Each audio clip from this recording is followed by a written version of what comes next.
Hey guys, just wanted to take a couple of minutes here and walk you guys through the QMix UC app. So this is the app that you're going to use on your phone to control, if you're using in-ears, to control your specific in-ear mix through our front of house console. And I know it's not looking at it the most intuitive thing, but it actually is a really cool app that can give you some great flexibility.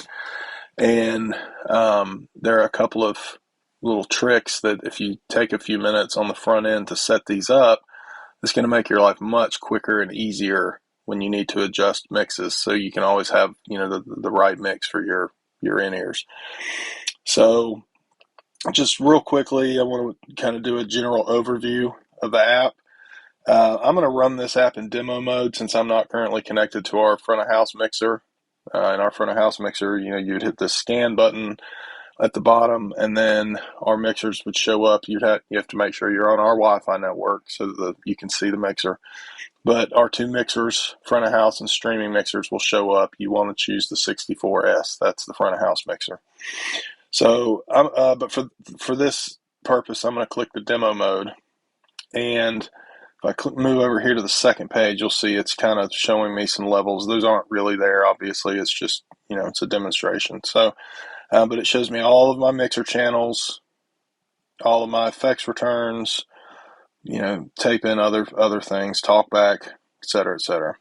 So let's start here on the first page. Okay, so we have a me meter on the left hand side, a band meter on the right hand side, and then in the middle we have this wheel that we can spin that doesn't seem to do anything. We'll come back to that in a minute. Second, let's go to the third page. Third page, we have something called group masters. Well, right now they don't do anything. We can move the faders, but there's no level, there's nothing. So they're not really doing anything. Okay. We'll come back to those as well. Okay, so now let's come back to the first page, and now we're going to rotate the phone. So first thing we want to do in this lower right-hand corner, we want to make sure that our portrait lock mode is off. If you see I'm turning this on and off right now, we want to make sure that it is white. That means we can rotate the phone into landscape mode, and we'll see these faders. So these faders are and meters are all of the individual channels on our mixer. And then if you scroll down, you'll see effects returns. If you want to hear effects in your mix, et cetera, et cetera. Talkback is at the very end. So this would be how you start getting level to your in-ears. So you would go and adjust, the fader on the channel that you want to adjust until it's, at the level that you want it to be at. Okay. So this is fine, and you will need to, create this mix, but on a week-to-week basis, when you just need to make a quick adjustment to, for example, your fader, or let's say bring up the whole band or bring up the choir, it's pretty cumbersome to have to come in here and find individual faders and bring those up and down. Like, you can't really do that quickly on the fly. So what we're going to do, like I said, there are a couple of additional features that are really useful for this type of thing. So remember when I said that the me meter over here, that this wheel didn't seem to be doing anything?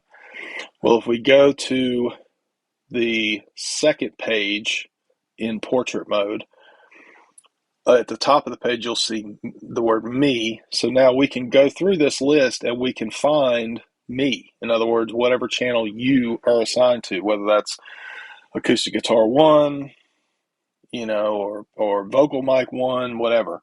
In this case, we're going to choose 13, and we're just going to pretend that I am on 13. Okay. So now if I go back to that first page and I spin that wheel, now I'm bringing my level up and down.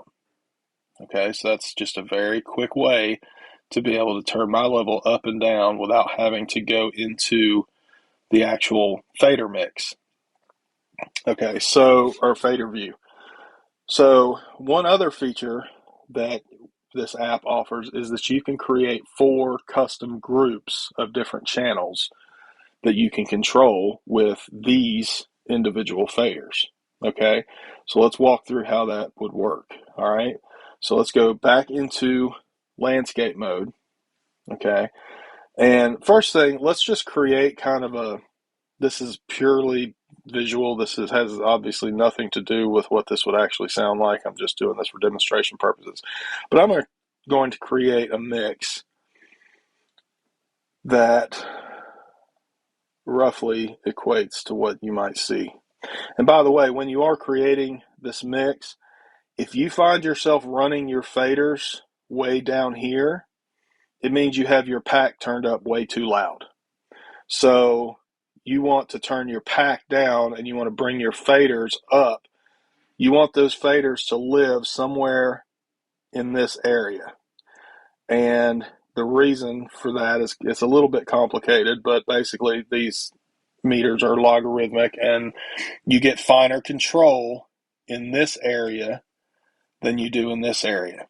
If you go from here to here, that's a 20 dB jump. But if you go from here to here, that's a 3 dB jump, which is a huge difference. Okay, so you want to be in the sweet spot of these faders.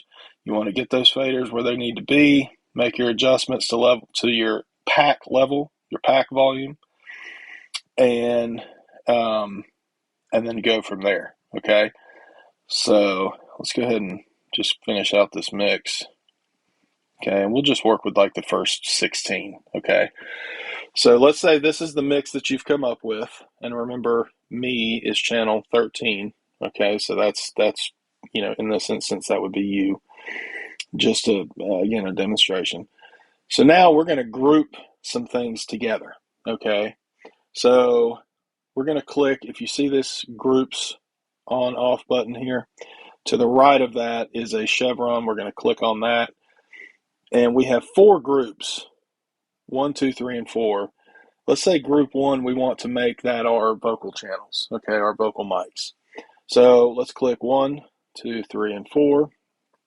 Okay, so now those are grouped. Let's go to group 2. Let's say we want this to be our band. So let's go drums, bass, acoustic guitars, electric guitar, 2 keyboards, piano. Yeah, that should be about it.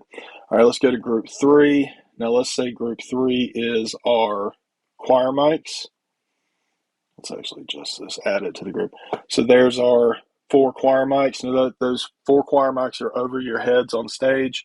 One note about those, you can actually use those as stage ambience mics. So if you want to hear, a sense of the room, if you want to hear some of the space that you're in through your headphone mix, I use those in the live stream for that exact reason. It gives you, a nice depth to the sound so that you don't feel like you're so closed off.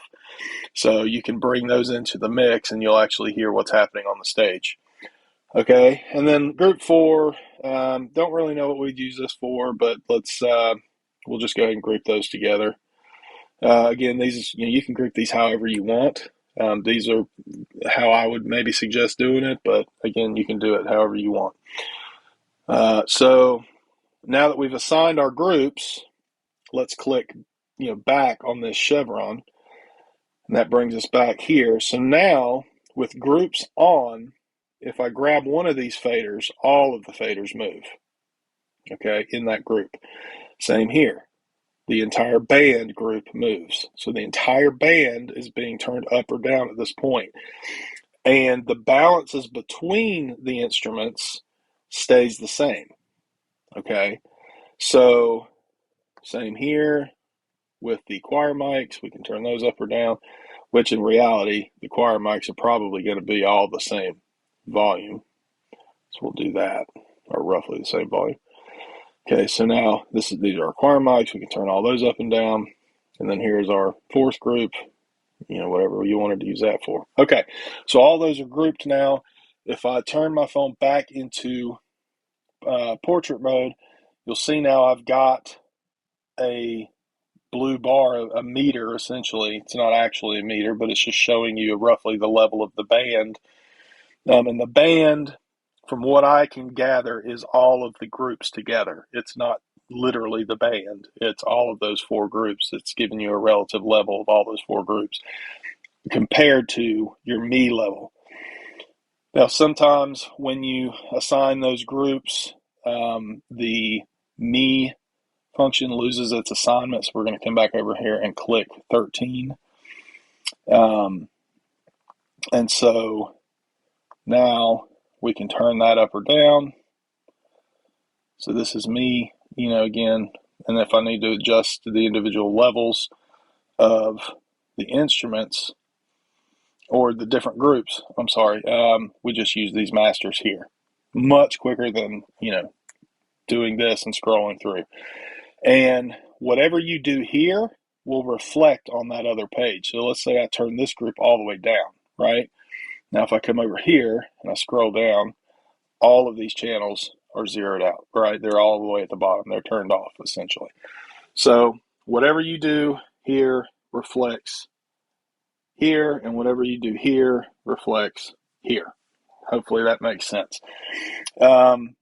So just just a couple of quick tips for that.